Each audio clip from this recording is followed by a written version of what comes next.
Baba says that I have come to make you beautiful, and we have, very individual ideas of beauty, and usually beauty is perceived as something physical, but beauty is a spiritual reality, not physical. And you see,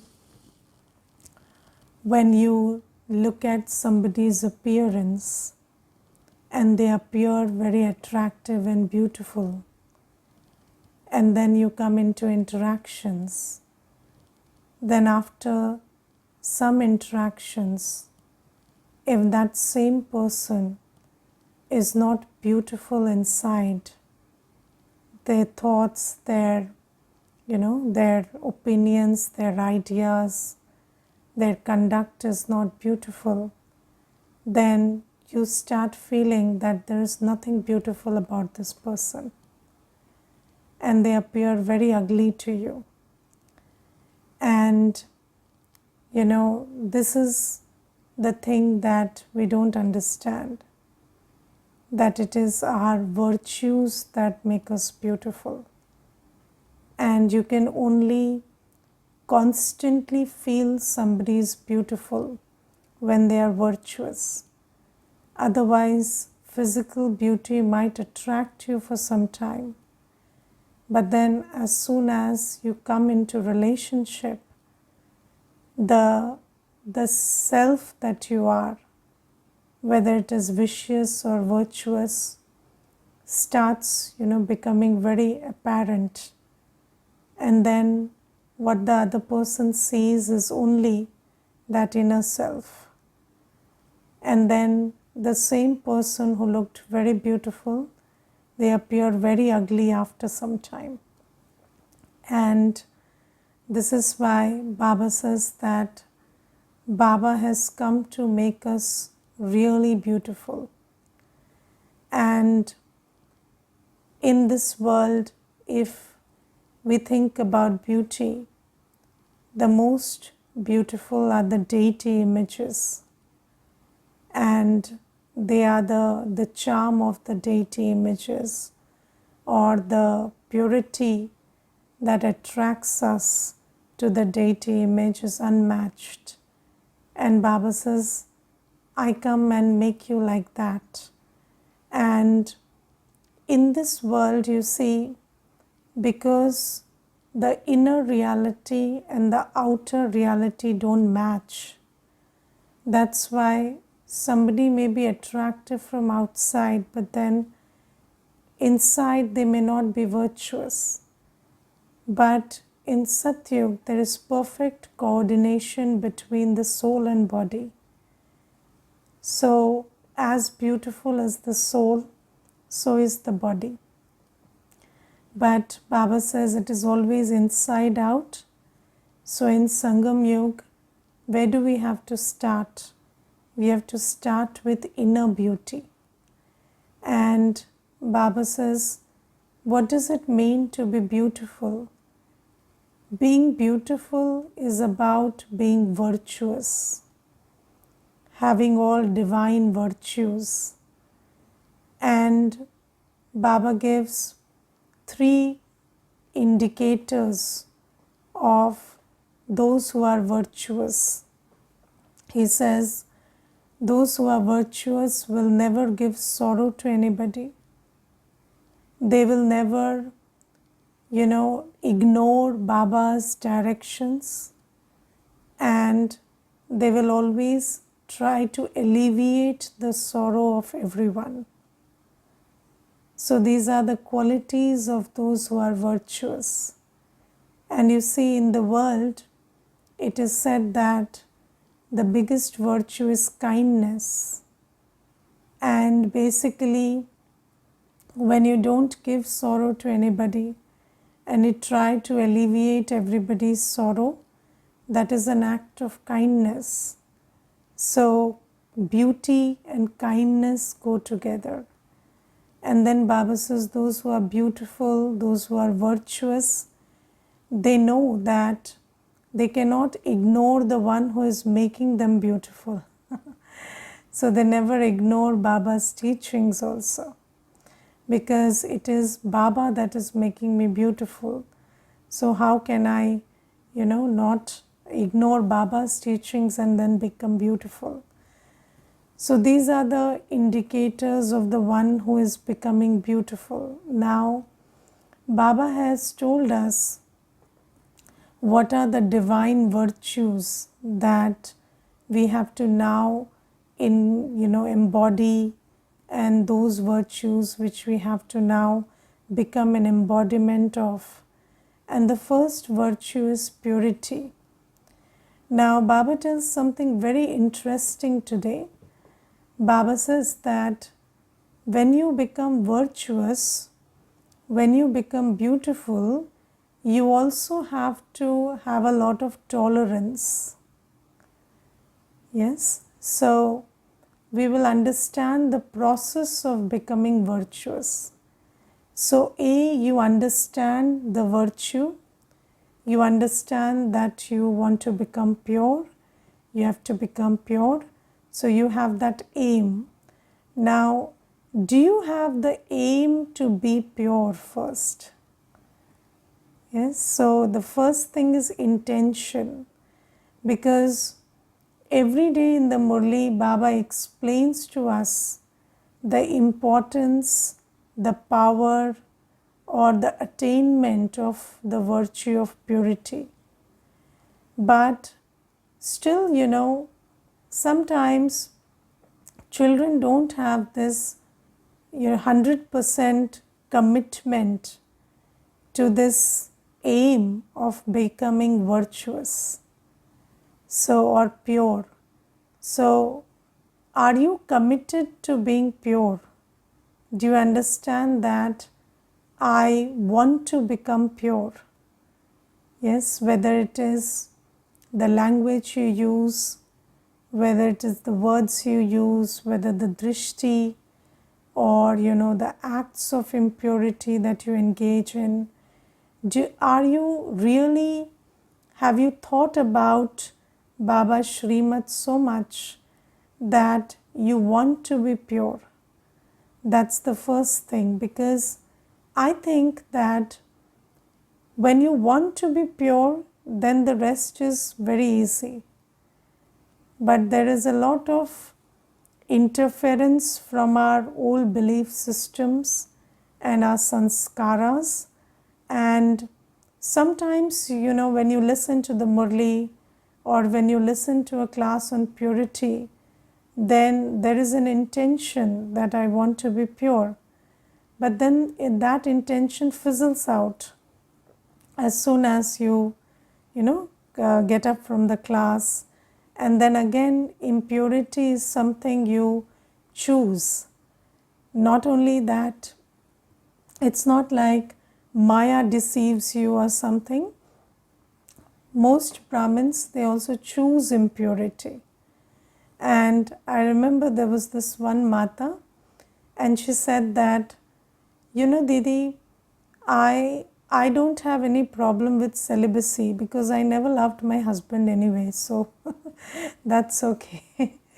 But the problem is food.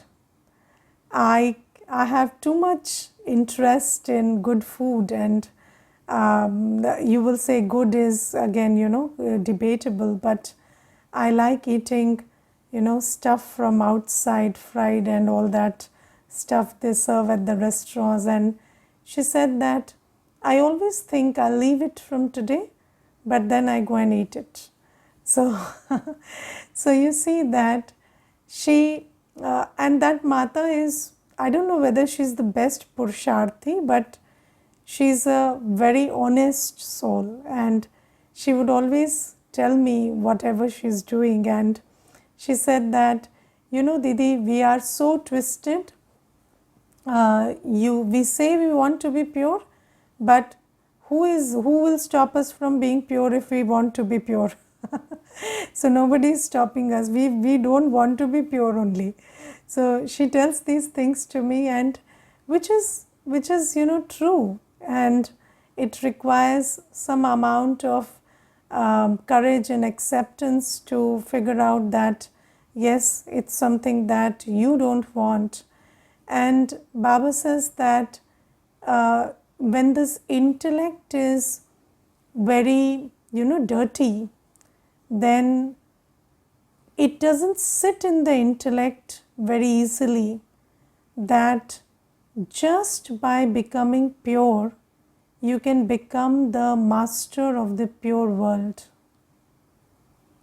Yes, and there is impurity of every kind in the world today, whether it is the impurity of the eyes, the ears, the food, the words, the language, whether it's the impurity of actions, whether it is the impurity of using money, the impurity of thoughts, attitudes. So there is so much impurity in the world today that really understanding that just by becoming pure you can become the master of a pure world. When that sits in your buddhi, then you have this intention to be pure. And then after the intention, after the honest and very strong and stable intention, comes the power for purity, which comes from yoga. Yes, so you have to have, so Baba is the bestower of virtues, and you cannot become, so here we are talking about purity because purity is the mother of all virtues. And if there is no mother, there cannot be children. So you might think that I want to be sweet or kind or whatever, but then you can't be if you're not pure. If you have not overcome the vice of lust, then you can never overcome the vice of anger, ego, attachment, greed. That's not possible. So Baba says that you have to be pure first, and then for purity you have to have yoga with Baba, because you cannot become pure on your own. You need power from Baba, and only that one who has constant yoga with Baba can be in a state where you are the master of your senses and you can choose what to do with your senses and what not to do. Otherwise, your senses will betray you. Yes, so you have to be, so if you see you are not in yoga with Baba, then your mouth starts watering seeing something, and then your whole body is riddled with those hormones and chemicals, and or you see some person and you look at their face and there is this whole thing happening in your mind and body which is triggered by lust. And then how do you overcome that once it becomes, so if your mind is affected, if your your physical organs start deceiving you, then it's very difficult to overcome that pull of vice. So Baba says that it's very important to have so much yoga power that you are able to master your mind and senses, and then you are able to see differently, you are able to perceive everything differently, and you are able to have a drishti which is soul conscious. Because if the drishti is body conscious, then that body conscious takes over your whole system even before you know it. So Baba says that, or you hear somebody's words and then there is so much anger that anger has surged so much that you cannot do anything about it. Even if you don't express it in action, you have created 10,000 thoughts about it. So Baba says that's why it's very, very important to have constant yoga with Baba and draw yoga power from Baba. And what today Baba points out as very important is having the power to tolerate. If you don't have the power to tolerate, then you cannot become virtuous. So, becoming virtuous is about having the power to tolerate. And what is the power to tolerate? So, when you talk about the power to tolerate, it's not just tolerating insult and defamation. Yes, they might come from outside and you tolerate that. But then I think the power to tolerate is more about tolerating your own urges and tolerating your, the turmoil of the mind, or tolerating the pain that your body feels. So it's more about tolerating what happens to your own self under influence of Maya. And you see that in my experience, I felt that when your old sanskars are pulling you, then your mind goes crazy. Yes, even if it's about a very small dharana. Let's say it's about getting up early in the morning and you have this old sanskar of sleeping until late. And then, your mind will go crazy because it's not like you have not slept enough or anything, but just this whole thing that, I'm not getting enough sleep, this thought will kill you. So, your mind will go crazy in many ways. There'll be a lot of, if you are working on purifying your food, then it will be the urge or to eat something that you've been eating for so long. Or if it's about celibacy, then the urge coming from the sanskar of lust that you have created. Or if you are very egoistic and angry, you have created that sanskar of ego and anger, then the urge to not react, or the urge to react will drive you very crazy. And Baba says that you have to have a lot of tolerance in order to become virtuous, because the only method to become virtuous, and underline this, the only method to become virtuous is upholding that virtue come what may. So, when you have decided on a virtue that I want to have, let's say, purity, which comes first, then come what may, I have to stick to this.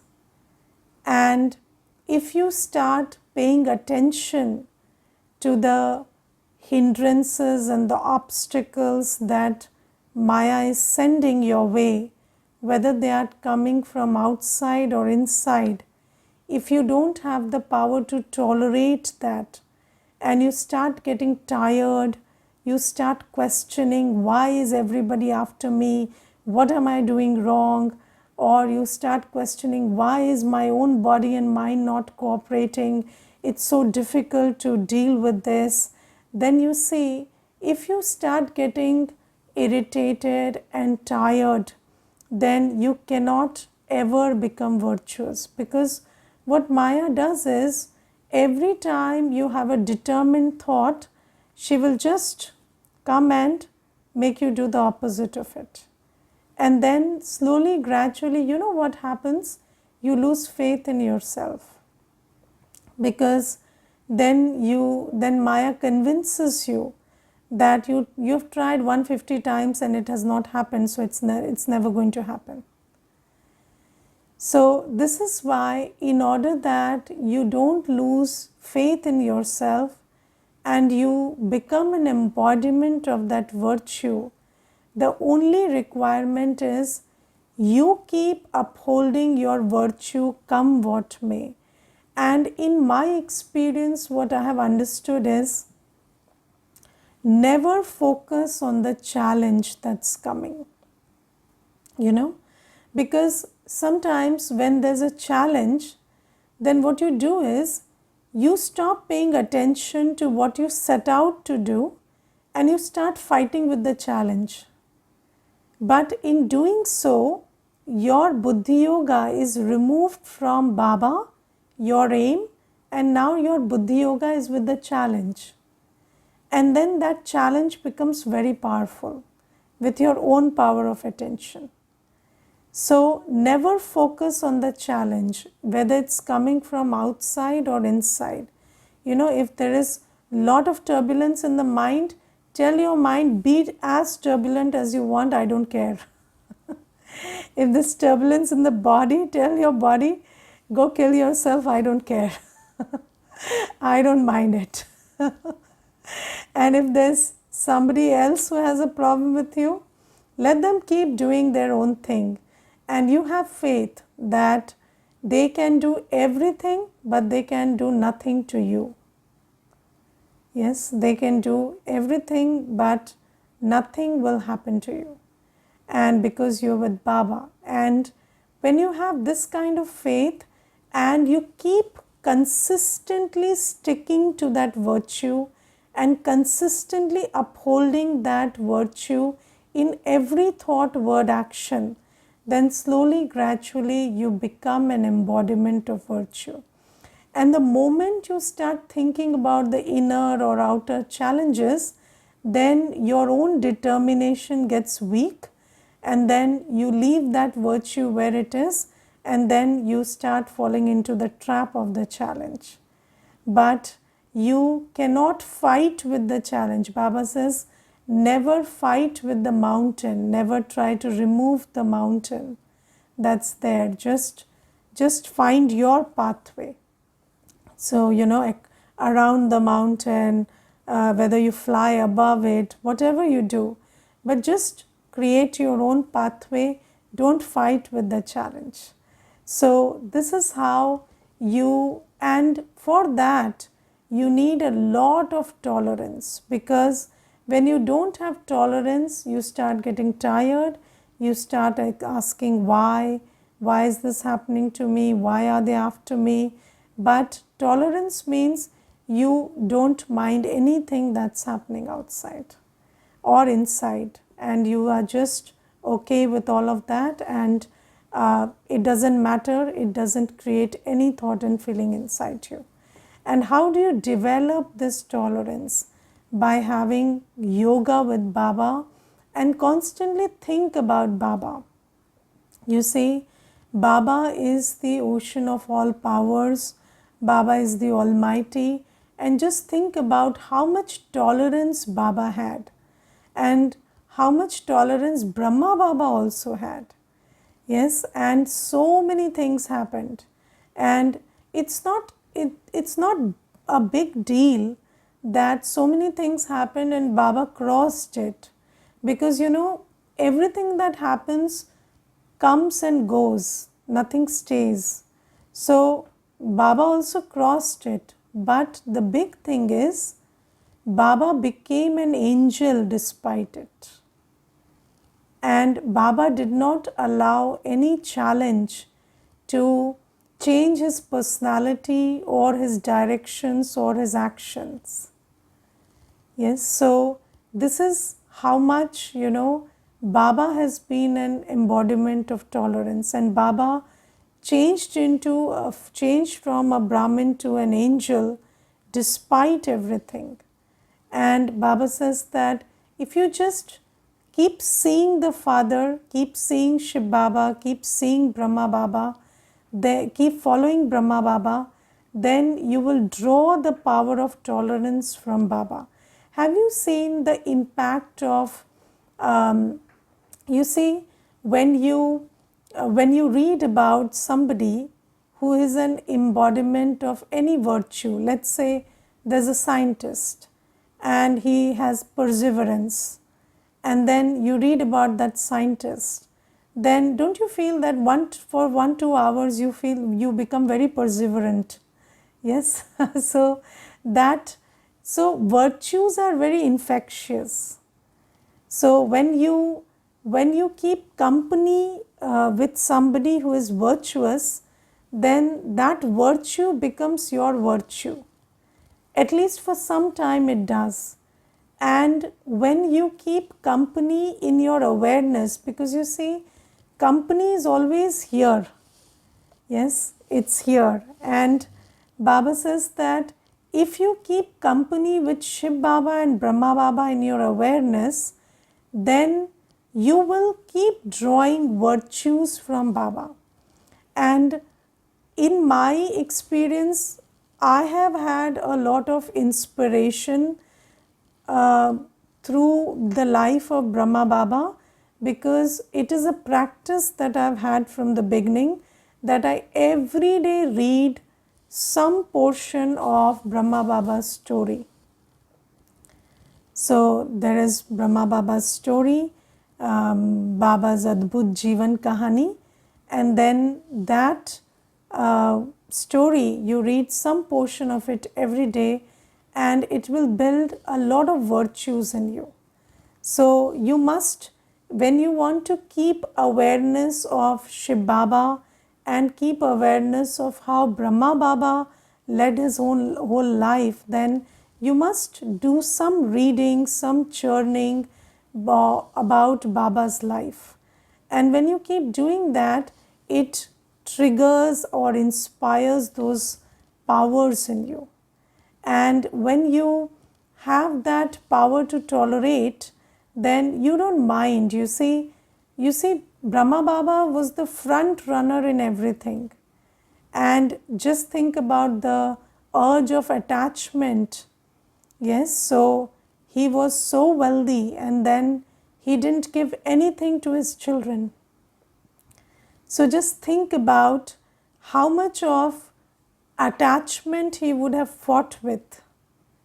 Yes, it's not like he didn't love his children, didn't he? Did he not?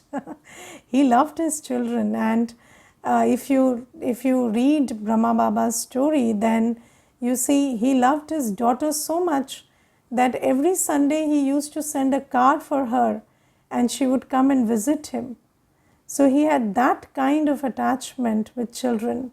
And just think about how much he would have overcome his attachment for him to surrender everything in Baba's seva.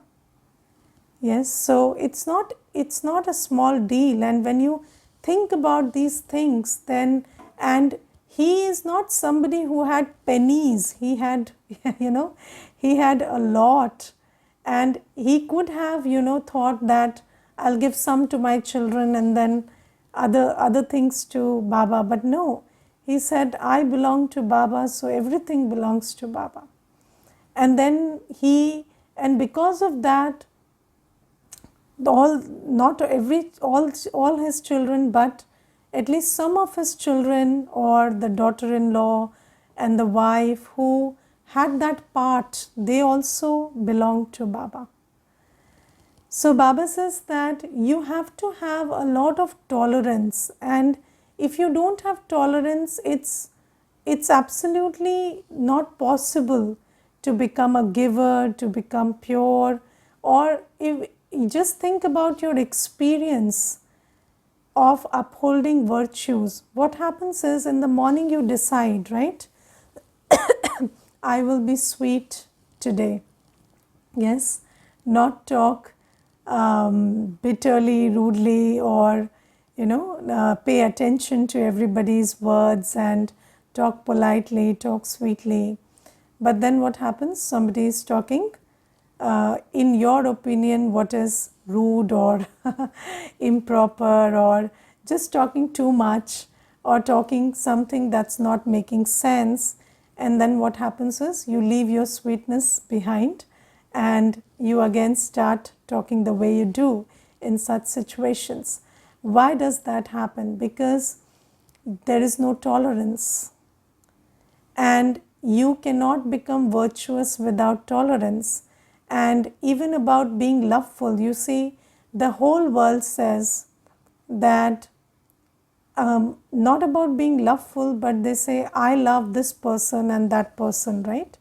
So when people get married, they say, I love you, and they say, I love you.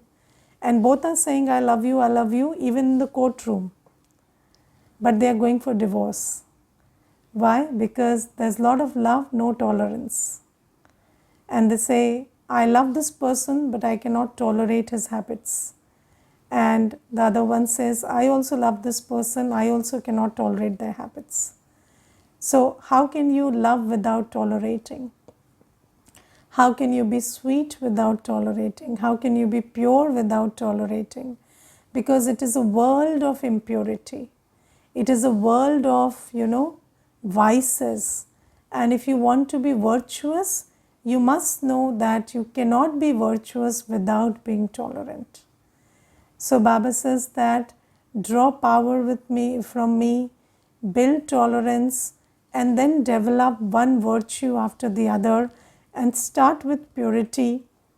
And even before purity, there is soul consciousness. So you have to develop soul consciousness, because purity is an aspect of the soul, not the body. So if you're not soul conscious, you cannot have the intention to be pure.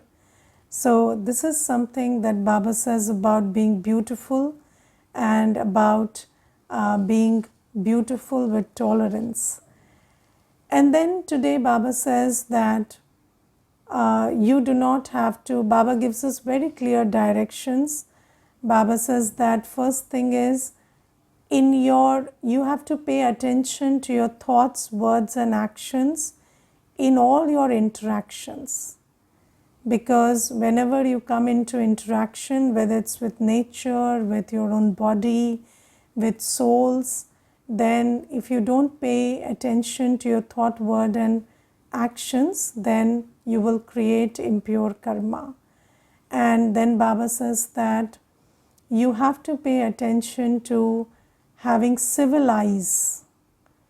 Yes, so you have to become civilized. And Baba says, you want to go to a civilized world, first create civilize. Eyes that don't see the body, that see the soul. And then Baba says, don't worry about the opinions of others or the vicious customs, codes and customs of the old world. Yes, so rise above that. And I'll tell you one thing, I'm not even talking about the code and custom of the old world which relates to lust. So one custom is just 2 days ahead, Karwa Chauth, yes. So that's a vicious custom of the old world. And you see, it's all based on lust and attachment with your spouse. And you see, these customs, and then they tell you that somebody's life and death is founded upon you staying hungry or you eating something. And you see, that's so untrue. And then you see, it's just these customs and systems are made so that, this institution of lust and attachment is kept alive. And Baba says that now it's time to break free from these customs and systems, and don't care about people's opinions when you do that. And you see, when you break these customs and systems, there's a lot of fury that comes your way. Yes, because people who are following it, they will get furious with you. But Baba says you have to break free, and Baba gives the example of Meera. And you see, Meera, when she got married, she said that I will drink poison, but I will not break my vow of celibacy, because I am married to the Lord. And she gave every paper that came her way, but she did not give in to the custom that, you have to feed the spouse with lust. So these things, Baba says that when you Mira, we talk about Mira, and I remember there was this one lady, and she was writing a treatise on Mira, and she was talking about her bhakti and this and that, and she was a scholar. And I asked her whether you are mentioning that Mira ended her life because she wanted to uphold celibacy and purity. So she said, no, I'm not mentioning that. That's very controversial. So just think about it, that people who also, will say that I venerate this character, or I'm taking inspiration from someone. They don't really take inspiration in all aspects. So Baba says these are the things that you have to pay attention to. And then Baba says that this, when you pay attention to being civilized, to not caring for the customs and systems of the vicious world, but caring very much for the Ishwariya customs and systems, because sometimes, when you go into the don't care zone, you don't draw a line, and then you become very maryada-heen, but that's not what Baba is asking you to. Baba says just don't pay attention to the vicious customs and systems of the old world. Om Shanti.